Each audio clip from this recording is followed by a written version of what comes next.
যতখানি ভাবে তার এক ফোঁটাও আমাদের জন্য ভাবে না।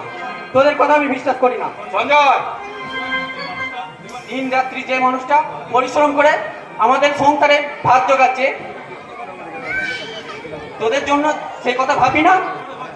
তোমাদের লজ্জা পাওয়া উচিত। কেন লজ্জা পাবো? আমরা তো অন্যায় কথা কিচ্ছু বলিনি।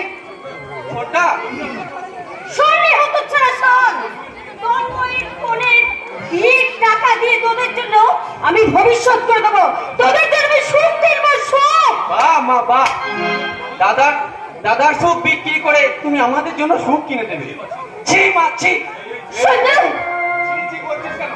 আর তন্ময় চ্যাটার্জিকে আমাদের নিজেদের দাদা। তবু সে সৎ, তোদের মতো অসৎ নয়।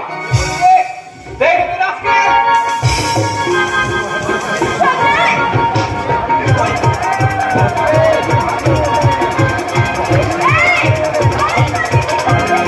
ওই ভদ্র মহিলা পোস্তায় এটাই ভালো করে রপ্ত করেছিস জানোয়ার। মুখ সামনে কথা বলবি, মনে রাখিস ও তোর নিজের দাদা আর আমি তোর মা। তোমাকে মা ভাবতে আমার ঘৃণা করে, ঘৃণা। কি বললি তুই? টাকাগুলো আগে আলমারিতে তুলে রেখেছে, তারপর তোকে আমি উচিত শিক্ষা দেবো। মা গো, আমি যে অনেকদিন আগেই বাবার আদর্শে দীক্ষা নিয়ে ফেলেছি মা।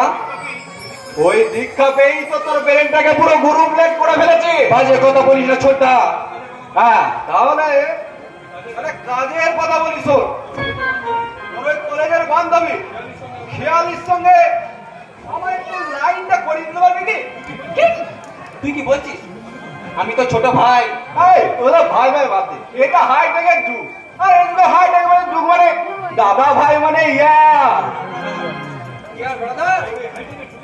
হাইটেকের যুগে ইন্টারনেটের ওয়েবসাইটে আমি এখনো খাতা খুলতে পারিনি।